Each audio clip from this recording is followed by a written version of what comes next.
看前线100%，各位朋友晚安，我是刘祝华。台股今天量缩到只剩下6300亿到6500亿，台股下个礼拜多空要摊牌了吗？尤其台积电最近顶到2000，始终过不去，会不会是台股目前多头最大的警讯呢？来请教专家。市场担心的还有鸿海，鸿海昨天公布2月营收非常好，今天团办也告诉大家今年会非常好，但为什么股价就是不动？鸿海到底现在股价不动，要不要担心呢？还有热门焦点包括了记忆体、玻纤布，今天一次请教专家。这次美伊战争要打多久？大家可能要有更多的心理准备哦。今天除了对股市的影响，我们还要来 follow 对于房市的影响。听说这一阵子国内营造商掀起了倒闭潮了，不仅如此，建商也急喽，好多让利。一口气出笼，对于买家来说，到底是红利还是陷阱？我们今天为您揭开房市不能说的秘密，请教4位来宾。首先邀请到钟老师，晚安。祝好，大家晚安。台积电、鸿海交给伯杰，晚安。祝好，大家好。如果这仗再打下去，打多久？我们避险资金往哪里跑？请教的是齐夫老师，晚安。祝好，大家好。房市有哪些不能说的秘密？等一下嘉欣一起入席跟我们讨论。台北股市今天收周线，这个礼拜每天几乎上下震动，少则500点起跳，在今天震荡幅度算是最小的，因为大型股当中，台积电在今天终于震荡没有这么大了。今天台积电高低的价差不过就20块钱，让很多的大型股在今天也开始停看听。热门焦点股、记忆体族群，今天除了南亚科今天跌幅比较重，重达了9%之外，其他在今天上下震荡的幅度大概4到5%左右。玻纤布今天还不错哦，玻纤布今天的德宏再度领军上涨了7.6%。当然最重要，玻纤布越来越多个股被关紧闭，比如说富桥，比如说金居，你看这么一关没有流动性，在今天自然就降低了波动了。今天最新被列入处置的还有雷虎，还有万润，这些之前都是热门股，所以总共我今天算了一下，处置股大概53档，这些流动性限制下来，也降低了台股的波动度了。收盘大盘指数下跌了73点，今天收33599，跟昨天差不多，还是压在5日均线、10日均线，但是月线有守住。量能，今天到底在预告什么呢？今天成交量6526亿，保守估计近期以来相对的低量，所以这个量到底对于大盘是好是坏？三大法人外资继续卖，今天现货市场再卖了352亿，投信买，但是起不了什么作用，今天买了67亿，倒是自营商卖超没有前几天这么多了。好，这个礼拜惊涛骇浪之下，大盘一个礼拜我算了5天跌了1814点，相较于其他股市呢，美一开战到今天第7天了，我们为你总整理一下，总共这一个礼拜以来，美国股市今天晚上还没算进去，所以4天，纳斯达克指数竟然还是涨的哦，小涨了0.4%，标普小跌0.7%，道琼跌2%，费半跌3%，是不是没有想象中的这么重？因为重灾区在亚洲股市，亚洲股市因为美元的走升，使得韩国股市之前涨最多，这波跌最深，到这个礼拜为止跌了1成，日股跌了5.5%，台股跌了5.1%，在亚洲股市当中，我们的跌幅相对比较小了。刚刚讲的美元，最重要就是美元，使得整个的亚洲股市资金都抽离了。美元这个礼拜到今天为止，大概指数上涨了1.4%，比特币同步也反弹了快要3%哦。好，如果这个礼拜开始定夺下个礼拜的行情，大家说台股在亚洲股市当中并不是跌得最深的，那下个礼拜有没有机会先谈？来，这件事情太重要了。来看到今天最新消息，这是美国的政治媒体叫 Politico 最新报道说，川普这次出战可能太鲁莽了。为什么呢？本来川普预估这仗最大打4个礼拜，没有想到现在美国正在准备长期抗战，这军事行动长期可能最长到今年的9月份。什么的迹象看到美国正在长期抗战呢？第一个，美国的中央司令部已经要求五角大厦赶快增派军事情报官前往佛罗里达州支援了。那到底要支援多久呢？听说现在恐怕先预计100天，那至少打到夏天咯。第二个迹象是美国的国务院正在积极的制定计划，加快扩大在中东地区的撤侨计划，把美国公民赶快救回来。这场仗打到了今天已经第7天了，目前大概有9000位美国的公民撤离中东，所以还要继续撤，代表仗还要继续打吗？那这股市怎么反应呢？我们现在录影时间大概台北时间下午4点20分，美国期货盘焦灼，卖压停住了，但是并不表示等一下开盘就会按照现在的逻辑开。还有台指期的夜盘，还记得昨天吗？我们每录半个小时关心一次，昨天是先崩500点，再盘弹600点，今天比较焦灼，但是量焦灼，全球气氛也焦灼，到底下个礼拜可能会谱出什么样的行情？来，伯杰老师，请您上台来。我先问量，今天量6500多亿，这个礼拜以来最少，这个量在预告什么？好，这个量在预告啊，这个盘有机会要回稳了。怎么说？好，为什么？因为我们看多头是什么？价涨量增，对不对？对。啊，跌呢是价跌量缩，所以我们先看加权的图。好，下面放个量。好，对，好，所以时间长一点点哦，所以你会发现这一波往上滚量，对不对？哎，跌下来量缩掉了，一样的意思啊。往上涨出量，往下跌量要缩啊，然后再往上涨量再出，啊，是不是量能升能缩？代表什么？代表这个筹码它是稳定的啊。如果你在这里量一直很大，一直很大，我请问你是不是等于这边一直在换手？是。那这个就是不稳定啦。好，也就是说跌到今天量缩成这样，第一个大家缩手不敢买，不敢买就表示当冲的隔日冲的人变少，这个有助于什么？有助于筹码沉淀。还有一个就是说啊，不想玩的、不敢玩的都被淘汰出去了，留在里面的是什么？是信心坚定的啊。好，所以你的解读是今天的量缩代表下礼拜是有机会酝酿反攻的，只是说我们以形态来看，它可能还没有，比如说一个小的底部啊，或者是说它是有一个类似这里直接反转的一个形态，还没嘛，所以我们要等它做出形态，至少我们把它清掉，至少就今天来看，它告诉你一件事，我能够稳在月线上已经3天了。OK。好，这个是我们从量看到的。好，当然今天大家要问量之外，还有几个问题，比如说外资哈，外资一路卖，就算大盘不会再大跌，但是它也很难马上反弹。第二个是台积电，K线看一下，台积电这几天，因为它一度的有这个数字2字头，让大家寄予无限的想象空间，但是最近碰到2就被打下来了，这到底是警讯还是伏笔？好，这个我们等一下有一个我们专门讲了，我先告诉大家，我认为今年的这个位置绝对不是今年的高点了。但是你要给他一点时间呐，3个月、5个月、9个月。我觉得啦，大概也要2、3个月的时间呐。要就是说过了以后站稳了，短期大概这半个月到1个月内就震荡啊，除非是什么？除非伊朗这个问题很快就解决，那我会认为那这里马上过的机会就有。所以我们先来看整个国际股市刚才朱华一开始有跟大家讲嘛，美伊的问题有可能延到9月，原因在哪里？就是因为它虽然空袭完，但是没有地面部队进去嘛，你没有办法完全的稳定伊朗的政局，因为你知道吗？为什么川普会称赞现在的委内瑞拉？是因为现在的总统是他要的人伊朗的还没有嘛？没有，对他不满这一次。现在还在讲说，有可能是哈梅尼的这个儿子啊，还是谁接棒，对不对？他不要啊。好，所以这个东西美伊的冲突是不稳定的变数，重点在于时间嘛，时间就是股市最大的敌人。另外这几天会杀成这样，我觉得最大的原因在2个地方了。第一个叫做油价，非常重要，因为川普就是要把油价压下来，逼联总会降息，前面都做到了。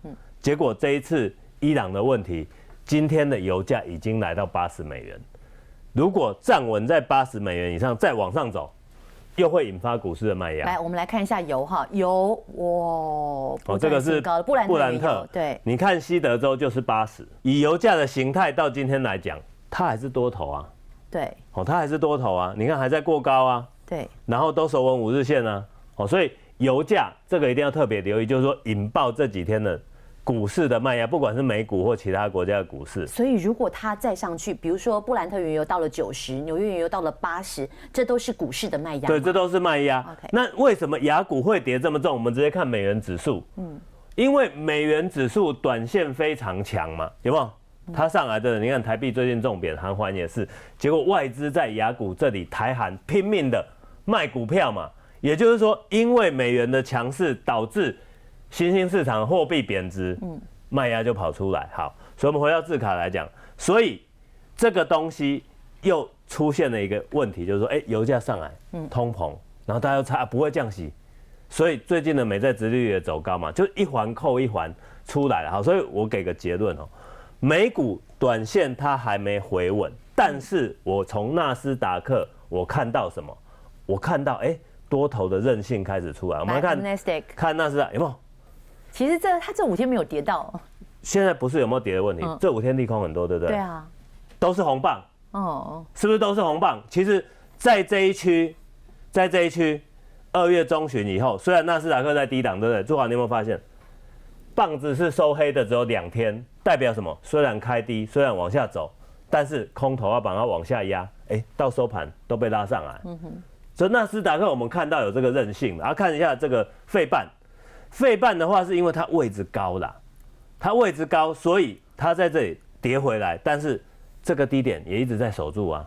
所以整个结论美股目前还没回稳，但是只要费半的7500不要破，还有最近纳斯达克低点不要破，问题就不大，它就会去继续消化这个利空。但是如果一旦跌破，你就要小心什么？小心我们的加权指数啊，因为在这里已经回到月线，对不对？很有可能会去回探月线跟季线的中间。我先看一下哈，你说因为现在月线还是守住的哈，礼拜3的时候回测过一次，蛮厉害的。所以你说如果美国股市有什么样的闪失，可能回测到这边啊？对，我要这样讲大家要有一个最差的剧本放在心里。我先提醒大家，最差的剧本会来到这里。季线对，会来到季线3万点，3万到3万1中间。OK， 最差的剧本会来到这里。那回到这里就真的很恐怖嘛？其实也还好，为什么？多头你要想，它就是缓涨基点。那因为这一段，其实这一段农历年以后这一段是有点像喷出的，你知道吗？所以它等于是短线上多头的喷出段，所以它等于把最后这个喷出又跌回去，我觉得这合理。所以我先提醒大家，如果美一导致整个这个油价啊、美元啊这些出现恶化的话，指数你就要小心，会有回测季线的危险。好，等一下我要问哈，如果真的回测季线，哪一些一定要抱着，哪一些要可能如果最近有弹就要赶快跑了哈。那台币最近在反映什么？台币就是美元啊，美元嘛，引发外资的卖压嘛，所以你看这几天都还在卖嘛。可是你看这2天外资虽然卖压很重，对不对？可是指数是红棒。而且今天台币有一些不一样了，早上一度的还要再贬，结果你看这个礼拜第一次出现这种黑 K。对啊，所以表示32这里你要它完全贬破也是有点31.8要完全贬破有点难度了。只是说这个东西不是由我们决定，因为美元指数说到100，我跟你讲一定破了。好，现在就是什么？高档爆量以后要等量缩触底的讯号，今天首度开始出现了第一次这个量急缩的讯号。为什么？因为你看最大量大概是1.1兆左右，对不对？今天缩到剩6000多，快要缩一半了。量能够从最大到最小才2、3天，这个能伸能缩，代表筹码开始渐渐有安定的现象。好，那月线目前是暂时有撑，32800点以下有买盘只是你要小心是系统性风险再出，它还是会破。好，那只是因为前面是喷出段所以这些全指股短线的筹码，因为外资最近也是卖压很大，所以他们需要沉淀。那就要观察后面融资减肥的这个状况。台积电其实在这个礼拜下跌的过程当中，其实台湾散户是很挺台积电的，零股交易第1名的个股都是台积电。可是第一天想说，买一点，第2天再跌，再买一点，第3天还想买，没急啊。台积电到底现在是不是这些小资族、散户零股买进的好时间？台积电其实是的那我要讲是说，你看那个东京巨蛋，对不对？早上都4万多人去观战了。台湾人对某一个东西的喜爱，那个热度你不要怀疑。台积电也是一样的我要这样讲到明年来看，这个2000块绝对不是台积电的历史高点。只是说现在跌下来，对不对？如果可以距离2000远一点，你当然买到便宜一点，这个以后到高点你的价差会大一点。好，我要讲外资因为短线台积电它其实一直卖，我们来看一下台积电下面配外资，你就知道。那个外资的卖压时间拉长一点，它大概从什么时候开始连续性的卖？大概去年10月以后，几乎都是卖多于买。你看我们蚂蚁雄兵有多厉害？我们从大概1500把台积电搬到2000，搬到2000块上去，这500块几乎都是内资在贡献的。你看外资几乎都是在卖的。好，所以其实对于内资来讲大家对台积电的信心并没有这个失去，但是因为外资卖，所以独木难撑大局。我说基本面真的没有变，是败在什么？短线全球风向的转变，这个东西它没有办法马上的结束，所以你还要再忍一下。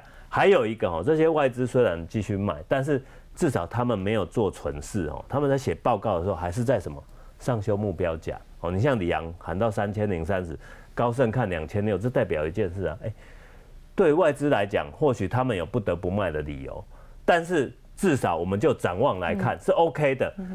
像这2天有报告把台积电的这个今年的获利上修到接近100块，可我觉得这个有点离谱了。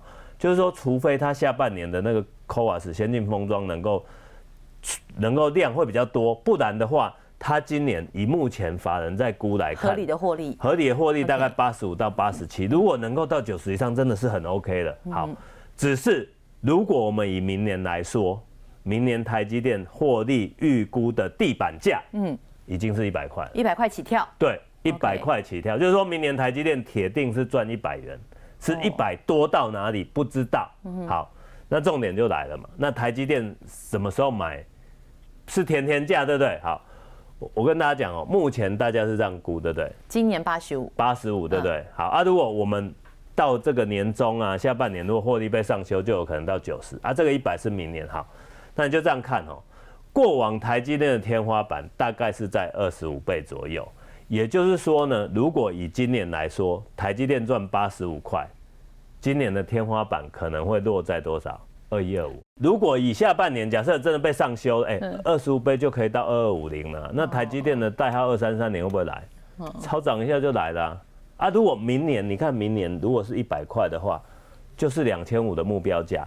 也就是说，现在这里不管怎么往下买，你到明年来讲，你至少还有500块的空间可以赚了。重点在哪里？是市场给的本益比嘛？到底要给几倍嘛？现在氛围不好，我本益比给的少，它当然就跌下来。所以我讲2000块的台积电只是中继站，重点是大家要去看这个风向什么时候转变，是用明年的获利算目标价。这就嗨啦，因为明年是多少？明年是100，25倍是多少？就是2500啦。你看前阵子涨的时候，那个媒体把它讲的飞天钻地有多好，这几天跌下来为什么都不讲 ？OK， 对不对？好，还有一个提醒大家，其实不只是台积电，如果你觉得台积电最近很慢，是我正好要问，其实资金有跑去设备跟特化。你看刚才你看到处置股里面有谁？有万润。对，万润最近也是涨到被处置然后你像之前跟大家讲的这个新应材，就是特化这一块，今天也上了1000了嘛。也就是说，如果我们从设备跟特化这一块来看，在台积电法说之前，他们也会动啊，因为台积电每年的第一季法说都要跟你讲一个什么故事，我今年的资本支出的规划嘛。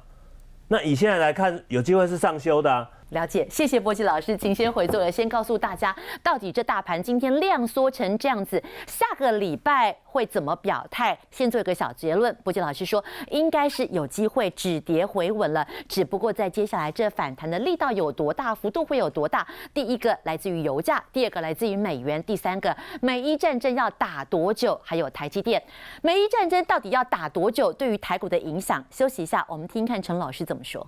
好，这礼拜全球行情真的震荡很大哈，几乎每天都要火里来水里去这样子。我们现在录影时间来到了下午4点35分，这是台指期的夜盘，钟老师他的夜盘哈。昨天我们在录影的同时间崩500，弹600，所以每天都是上下1000点以上的哈。所以今天看到这样，大家可能好像也比较淡定一点哈。所以我们因为刚刚一度的下跌100点，台指期的夜盘，我们就持续的关心。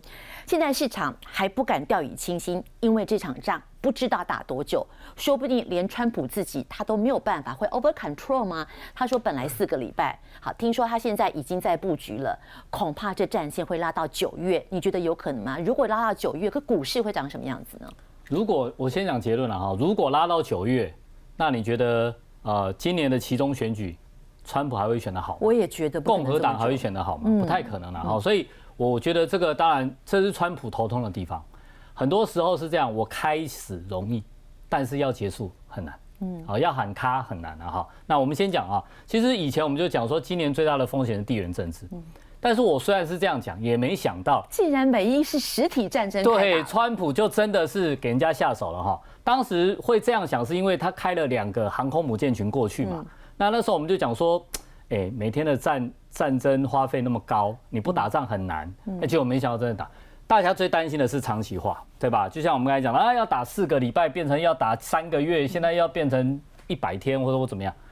如果超过1个月，我觉得就已经不行了。好，为什么？因为超过1个月就不是川普讲的速战速决，因为以前他都是速战速决。譬如说，这个委内瑞拉，对不对？它很漂亮，但你要去想委内瑞拉的状况跟伊朗怎么会一样呢？委内瑞拉是领导人有问题，对吧？所以我把领导人换掉了，里面的一些比较正常的或者亲美的政权就接管了，那整个国家呢就被等于就听美国话。但伊朗不是啊，你把他的首领解决了，但是他底下千万的什么革命卫队，你没有办法去解决。现在伊朗这个川普自己就讲啊，他想要扶植的人都被杀光了，那你说接下来怎么办呢？好，那我觉得他反而失去了对话的窗口，反而呢变成是你不知道去跟谁谈判了。好，现在变成是这样。好，所以长期化是一个很大的问题，因为大家去想，我们到目前为止都是觉得这个战争不会打太久，因为按照我们对川普的了解，他不会旷日费时，他也没那个耐心。对，他就是因为他要胜利嘛哈，所以但是一拖久就现在时间是站在伊朗这一边嘛，我光脚都不怕穿鞋的嘛，就是我说句实在话，他也没有什么好损失的。但美国不一样，美军的命很值钱啊，然后美国每在那个地方待1天，他要花多少钱？好，现在呢又传出什么弹药啦、武器又缺。所以这个状况都变成是美国的一个弱点了哈。那这个长期化就会变成这样的一个状况，然后再加上对我们来讲，我们亚洲国家，我们很多的能源来自于波斯湾，对，所以这个荷莫兹海峡被封锁，这直接掐我们的7寸啊。好，所以这个跟俄乌战争绝对不一样。大家要知道哈，2022年的俄乌战争，说句实在话，那个画面也是很可怕。然后呢，我们股市也有下跌，对吧？但是我要说句实在话，当时台股的下跌有一点是被美国牵累的。那美国为什么会下跌？你说战争也没有打到美国本土啊，那是因为俄乌战争导致能源短缺。我们记得当时啊，这个油价大涨，涨到100多块，然后呢，黄豆、玉米、小麦也都飙涨，对吧？所以大家担心通膨啊。后来事实上也真的有通膨，所以美国联准会是为了对抗美国的通膨，那时候通膨我记得1个月最高是8%还是9%，所以呢就不断的升息嘛。所以股市在2022年的下跌不是战争本身，而是联准会因为低利率，所以呢，我为了要对抗通膨，我就把利率从0左右一路往上升到5% 以上嘛，是因为这样子股市才下跌。但这一次我要特别讲哈，跟利率也没有什么关系，就跟这个有关。我们就会需要这边的能源，所以呢，今天已经有很多什么英国智库或什么提出报告，就是说，如果这个再继续封锁的话，亚洲有2个国家最惨，一个是我们，一个是韩国。日本因为它可能危机意识比较高。它的那个战略能源的储存时间大概有半年以上，所以呢，它比较还不紧张，但我们就很少了哈。所以这个能源危机很有可能是接下来大家担心的地方，因为大家不要这样想啊，就是说我们台湾人担心这个，其实不是，外国人更担心。你要去想哈，如我今天要投资你台湾的股票，那尤其你台湾又是以半导体这些所谓的科技业为主，这些都需要电。那如果你没有电的话呢，我就会造成我很大的紧张了哈，那未来的事后很难说，所以你看那个外资每天这样子照3餐卖，今天稍微卖少一点，之前还卖到1000亿以上，就是大家担心啊，就是如果这样旷日费时的话，台湾会受重伤，韩国也是，所以你有没有发现这2、3天跌最重的2个国家，一个就是韩国跟台湾，它也许之前涨最多，但是接下来就修正最严重。好，那再来我们来讲说没关系啊，反正川普会tackle扣啊。川普以前都是tackle嘛哈，川普要对等关税，后来发现股市大跌就tackle了，川普要干嘛就tackle了，那这一次也有可能tackle。那就像我刚才讲的，现在的决定权不在他，对不对？你把人家高层都炸了，你把人家精神领袖都炸了，然后呢，你把人家的什么学校啦，很多的老百姓啊都受到那么大的伤害了，那你觉得人家会就这样子低头吗？再加上你去想一件事情。这个哈米尼过世了，对吧？现在要选接班人，对吧？要选接班人哦。那假设有3个候选人、4个候选人，那这3个候选人、4个候选人，哪一个很有可能选上？是主战的会选上，还是和平的会选上？现在这种局面，哈米尼都还没有下葬嘞。这种局面，你觉得谁敢说要跟美国谈和？那个变成卖国贼啊，对不对？那个是出卖伊朗人啊。所以我觉得到目前为止，他下一任一定是主战的啦。主战才有可能选上嘛。所以我觉得这个地方就是新任领导人的态度。那我这里觉得态度99%应该还是主战。那既然如此的话，你就，所以为什么我说美国可能犯了战术上的错误？好，大战略也许没有错，但战术上你这样就少了对话的窗口了啦。好啊，再来，假设旷日费时，那美国就要怎么样呢？就要全面进入战争状态。因为之前，譬如说去年他有去炸伊朗啊，什么午夜之锤啊，B2轰炸机轰一下，嘣，炸弹炸下去就飞走了，那个不用什么准备嘛，对不对？好，我回家休息就好了嘛。但现在不是这样子啊，2个航空母舰战斗群，然后呢，最重要的是不断的防空飞弹。要射嘛，因为人家派无人机来，然后你就防空飞弹要升空，对不对？问题是人家一台无人机多少钱？2万块美元，你一颗飞弹200万，1比100的比例啊。那他的无人机爱造多少造多少。伊朗的无人机其实性能很好的，俄乌战争他也提供俄罗斯很多这种无人机啊，所以他无人机是要造多少有多少。那你的防空飞弹不是啊，所以你的防空飞弹是很值钱。现在变成是这样，如果进入战争状态，那很简单。美国这个制造业哈，它现在呢，以前可能花很多时间在做 AI， 现在呢就不是，通通要拉回来以军用为主。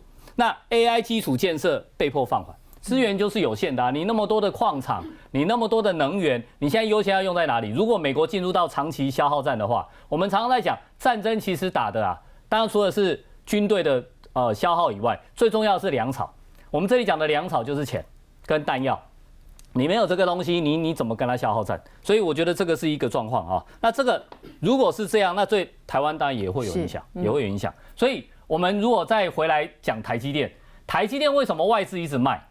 原因也跟这个有关啊。如果我今天AI 基础建设会稍微放缓的话，那可能对辉达对很多的晶片的需求也会减少。或者我再举个例子好了，之前我再举个例子，时间往前推半年，那个时候的中东是怎么样？一片祥和啊。川普呢是做他的空军1号，上面还载了一堆企业家，这里面一定会有黄仁勋，对吧？去那边是怎么样？沙特阿拉伯投资3000亿盖 AI 基础建设，那么卡达要投资多少亿？你觉得现在还有吗？对，这不过才半年前的事情。对啊，你觉得现在还有吗？你现在在讲什么国家主权 AI， 那不是很好笑吗？所以我的意思说，这个一定会被影响的啦哈，因为在晶片的数量上，很多过去比较乐观的时候都把这些都算进去，但现在。什么主权 AI， 现在就是想办法真枪实弹。第一个，你有没有能源储备；第二个，你有没有子弹这个反而比较重要哈。然后再来讲短期这很重要。台股的短期不会跟纳斯达克，所以你现在不要去看，就像刚才祝华讲，纳斯达克这一个礼拜好像都没有跌呢，那是因为人家之前早就跌了。好，他这一个礼拜没有跌，是因为老实说跟他真的没有什么关系。7大科技公司跟这个战争扯得会稍微远一点。但是我们现在要跟谁？我们现在是跟韩国。好，你去看 K 线你就知道，你把大盘的 K 线你去比较韩国股市的 K 线。好，那我们先看韩国，这是南韩综合指数。好，那你看你直接跳大盘，就是不是一样？为什么一样？因为这2个国家都出现就1-2只股票大权重股来领军。三星、台湾的股市有44%是台积电。那韩国就刚好2家，三星跟海力士。然后三星、海力士大跌，那股市就跌。台湾也是一样，台湾的股市就是被台积电影响，所以现在就变成是半导体股，大家会担心。那你说半导体股为什么会担心？就像我刚才讲的 ，AI 需求没有那么高，当然这是中长期的隐忧。短期大家担心就是我刚才讲的能源危机，半导体需要电，如果能源危机会影响到电。第二个还有一些气体，我们在半导体生产的时候呢，需要很多气体，譬如说氮气。什么氦气这一些东西，很多也是来自于中东。我们在炼油的过程里面会产生很多的气体，这些气体也是从中东来的。所以如果今天荷莫斯海峡被中断，也会影响。这也是外资担心的地方。所以我们现在不要去看纳指纳指跟我们没有什么太大关系，你反而去看韩国跟台股。我再举个例子，前2天为什么台股从大跌1000多点，后来隔天一开盘跳涨1000多点，是因为韩国救市嘛？韩国那个时候不是说李在明说我要砸100兆韩元来救市哦，所以呢，韩国股市从大跌12%变成隔天大涨12%，台股也是。所以我们现在是跟韩国会跟得很近。我们自己主力挺得住吗？我们的主力挺不住，为什么？我会见风转舵。如果我是主力，我现在会跑。好，为什么呢？因为现在系统性的风险来袭。什么叫系统性的风险？就是这个风险不是来自于我可以控制的地方，这是来自于大洋沿岸、中东或者干嘛，或者美国或者干嘛。那这种东西我没有办法决定。你说油价会不会涨破100，我也不知道，对吧？那川普要打多久，我也不知道。那既然我什么都不知道，我是主力大户，我还抱着这么多的多单，到时候会不会砸在自己手上？所以我一定会利用机会跑，我一定会利用机会跑。所以这就是昨天不是我讲吗？就是大涨1000多点开盘，然后后来变成杀了那好几百点的上影线，600多点，主力在绕跑。好，所以现在变得是这样，主力会先跑什么样的股票？太遥远的题材。这里我要先跟什么叫遥远的题材？很简单，台积电不算遥远，台积电每天都在赚钱，这就不是我讲的遥远。还没赚钱的。对，还没赚钱。比如说我举个例子啊 ，CPU， 矽光子，什么时候 CPU 会开始商用化？2年、3年、5年不知道。太空啊，什么时候呢？低轨卫星会升空，变成什么太空算力，这也是遥远。所以这一些股票短期之内你要特别的小心，尤其最近股价都最热的耶。对啊，就是因为热啊，所以我讲，譬如说你看华星光好了，你看这个 CPU 时间长一点，很会冲，但是未来也很会跌，或者说像什么光盛啊这一种，其实都已经联亚、联军啊，联亚今天还在讲，联亚不太一样，因为联亚是这样，联亚它做的东西是真的人家有在用，因为雷射要发光。那联亚是少数啊，能够得到大厂认证，它是做雷射发光的，不太一样。它跟那个做本来那个光通讯做 CPU 的这个部分不太一样啊，这个光收发的那个部分，那个厂商比较多，那个东西比较没有那么核心。但是呢，联亚它真的是蛮核心的。所以你觉得如果主力撤的话，哈，现在最热的 CPU 啦，然后太空卫星啦，然后这些没有赚钱的，有什么钙钛矿吧，这种都要稍微小心啦哈，就是。我现在跟你讲，都不是他们已经大跌了30%、50%了，现在就是都还在刚开始要小，所以我的意思就是说，你现在要买股票，买一些脚踏实地的，譬如说，我举个例，什么叫最脚踏实地？今天涨停板最多的是什么？塑化族群，对不对？那你说，应该大家都了解吧？啊，油价就涨啊，那塑化股涨有什么不对？塑化族群来，哇，对，所以你有没有发现资金就往这边跑？那你说谁在买这些股票？一开始绝对不会是散户。一开始绝对不会是散户，所以这些股票会涨停板，那一定就是某一些主力大户，他就觉得电子股或者这些太遥远的题材，短期看不到，那我就先转向所谓的避险。你说它是避险也好，对吧？啊，塑化股真的就好。我再举个例子好了，半年前记忆体为什么会涨？我们讲半年前，时光往前推半年，半年前记忆体没人要，对不对？那为什么记忆体会涨呢？因为很简单，低价库存。啊，那个时候大厂都去做最先进 AI 用的，然后呢，台湾没有人做，所以呢，记忆体的报价就一直涨，对不对？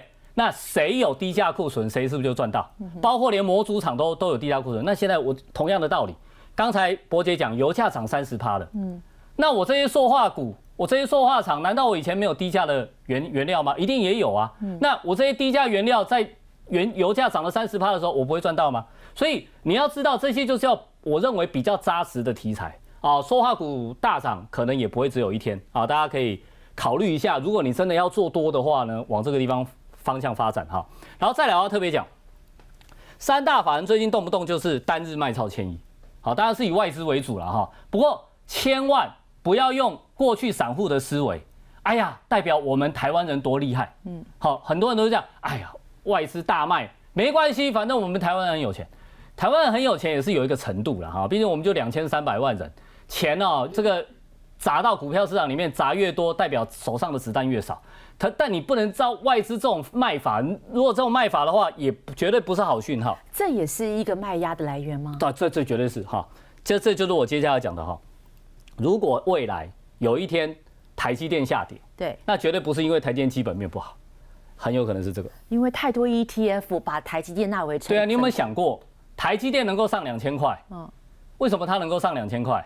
很有可能你不是直接买台积电，你买个0050，台积电也会上2000块，因为你买0050的同时，0050的这些投信，譬如元大投信，他就必须把钱拿去买台积电。所以同理可证，反过来。对，那如果水可载舟，亦可覆舟。如果他今天大家开始赎回嘞，你担心战争长期化，你开始要减码的话呢，那你在卖0050的同时，他也要卖台积电。所以我给各位一个建议哈，我觉得现在你先退到现金为王，因为局面不是你可以控制的，主力大户也想跑，那你不要跑得比他慢，你先把自己退到一个安全的情况，反正不输不赢嘛，你留现金就不输不赢，对不对？那说我手上部位很多怎么办？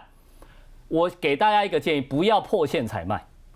什么叫不要破线？因为一般人的建议就月线跌破再卖，季线跌破再卖。我说一句实在话，现在的行情是这样冲上去，对，如果会跌破月线或跌破季线，你可能已经先赔30%或50%了。OK， 所以这种尖角度的下来不要看均线，你就直接很简单，就像譬如昨天，开盘大盘1000多点见红，那你不要怕，你怕全部卖光对不对？那你就分批卖，看要分3次5次。总而言之，你只要见红卖一点，你心里的压力就会比较少。非常清楚，谢谢钟老师，请先回座了，告诉大家眼前还有哪些变数都可能成为现在空头反转的一个疑虑。那现在的操作策略，多头部位见红分批卖出，放在心上。但是现金为王，接下来还有哪里安全 ？ETF 怎么避险，甚至于怎么样在如果接下来战争打很长，我们怎么样有利可乘？休息一下，齐芬老师告诉你。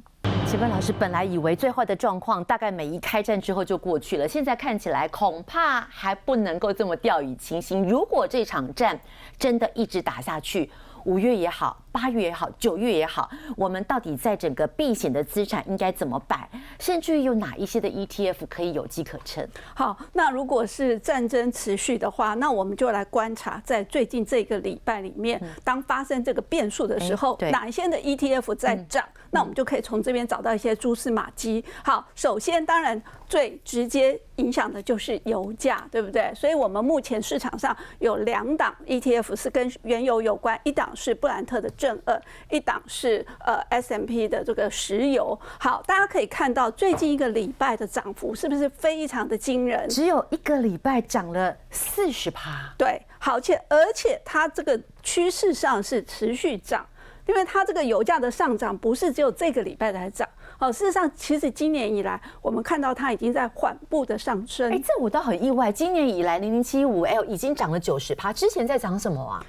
其实从1月的时候，那个川普他去抓了委内瑞拉的总统的时候，那时候他又在点名伊朗。同时也要在讲格陵兰的时候，那个时候其实油价就开始悄悄的上涨了。是好，不过大家在买这个原油 ETF 的时候，要小心啊，因为在最近几天有一天，投资人过度的热情去追买这档 ETF，那一天的溢价9%，9%的溢价，对，平常我们说只要3%、0.5%，对，0.5%就已经非常高了。9%，对，溢价幅度这么高，9%的意义是，就是说，比如说，对，太贵，就是你用一个很高的价钱去抢一个产品，对，结果隔天怎么样？立刻跌8%，跌回来了。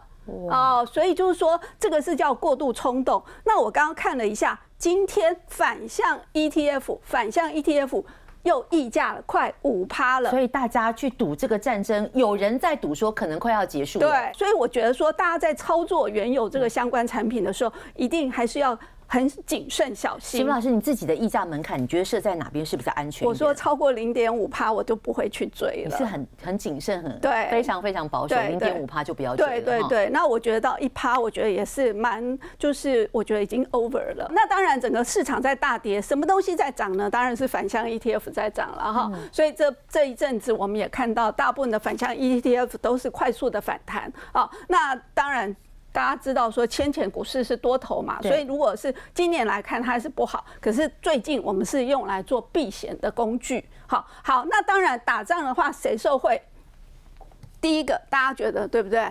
航运龙头，以这一档 ETF 来说的话，它主要是买散装、货柜还有邮轮，所以这个部分当然也可以来留意，不过大家还是要小心一点，不要过度追高。好，那另外一个可能让大家比较意外的是尖牙股。我先前有跟大家讲嘛，这档股票这档 ETF 就是在过去1年表现很弱，可是大家有没有发现？在这段时间它是逆势上涨的，好，所以这个部分也是可以来留意，说是不是在这个变动的时候，大家反而会回头去买龙头股。好，那当然另外一个这个太空卫星，事实上还是蛮强的，今年以来它是一个持续一个多头，那还是续强，还有这个有关于国防这个防卫的这个部分还是持续一个多头，虽然最近就是也稍微有一点整理，但整个趋势来讲还是算是一个多头的格局。秦老师，我比较意外的是黄金的 ETF 这个礼拜是跌的对，好，所以这个就让大家很意外，说，这个通常打仗应该要涨黄金啊，对不对？对啊。可是其实因为先前黄金的涨了一大段，对不对？但是以最近来讲的话，大家反而就是说一担心说，这个开战的时候反而钱去买了我觉得是因为这个的跷跷板效应，对，涨了美元，然后呢黄金就有一点就是买盘有一点缩手。那另外来讲，今天又有一个新闻说，波兰政府在去年的央行是全球最大的个买金央行，它打算要卖出黄金来做国防准备的资金，所以好像最近也有一些这样子一个卖压的一个压力了。好，那当然，另外我们就说美元啊，或是美债啊，稍微有那么一点点的防御功能，所以整体来看，大家会发现怎么就是呢？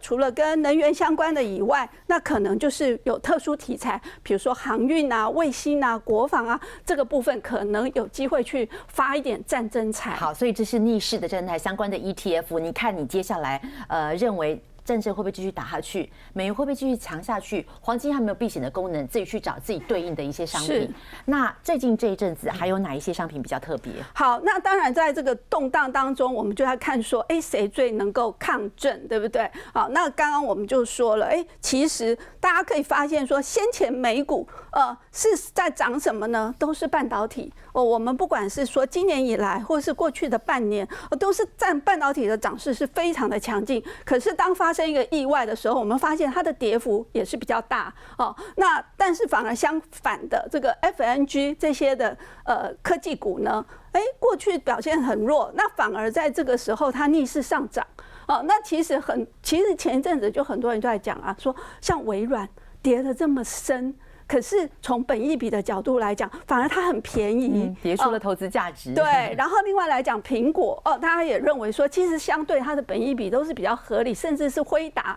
所以反而就是说，在这个整个大盘很混乱的时候，大家反而回去愿意去抱这个美国的这个科技龙头所以我们看到它最近的表现反而是比较强的。OK， 好，那我要问如果大盘比较混乱的时候，我们找含有台积电的相关，不管是 ETF 或基金，到底是不是好的选择？我个人认为是的。因为我们一定要是买，就是说在大盘在修正的时候，我们一定要去买最质优的股票。对，好，那质优的股票，当然以台湾来讲就是台积电嘛，因为大家其实也不担心，即使今年有什么波动，大家也认为说它明年还会赚的比今年更多，所以它变成是一个应该说是定股神针啊，对不对？好，那我们就来看一下说我们台股里面这些 ETF 谁拥有最多的台积电。那拥有最多台积电的人，他的表现有没有比较好？就是这边我来帮他做一个比较。那当然，持有台积电最多的就这3档嘛，这个0052、0062、0050，这个大家都知道。那我们来看一下他们最近一个礼拜有震荡然后但是今年以来它的涨幅。其实还是相对是比较强劲的，在过去的半年来，它的涨幅相对也是比较强劲的。好，那另外呢，这几档其实它的台积电持股也算是高的，比如说包括这个692、922，然后这个是刚挂牌的9816。还有这一档881，事实上呢，他们的台积电占比也是在4成到6成不等。那我们来看一下它最近的波动，也是差不多就稍微波动稍微大一点，但整体来讲，他们的表现跟上面几档其实是差不多，但是有稍微比较弱一点。好，所以我们从这边就看到，就是说，其实你持有台积电还是相对比较安心。那刚刚也在讲说，如果当然整个市场的趋势如果忽然做一个很大改变的时候，可能市场会大卖台积电。那但是要知道。到时候如果政府要复盘的时候，他先买什么？还是台积电。对，所以我觉得这些台积电比重比较高的 ETF， 相对来讲还是比较安全的。好，所以相对的比较安全。刚刚看到的这些都是被动式的 ETF。主动式的 ETF 跟被动，今年你会怎么挑？好，那当然，因为最近这个主动 ETF 就越来越多嘛，哈，所以其实大家有蛮眼花缭乱，不晓得该挑谁。那我就在这边帮大家挑几档出来，我们来比一下哈。我挑的原则是什么？我先挑今年以来它的绩效相对排在前面的。那我们先看第一点，他们的相对绩效并没有比刚才的被动式 ETF 还好哦。第二个，我们再来看哈，就是说。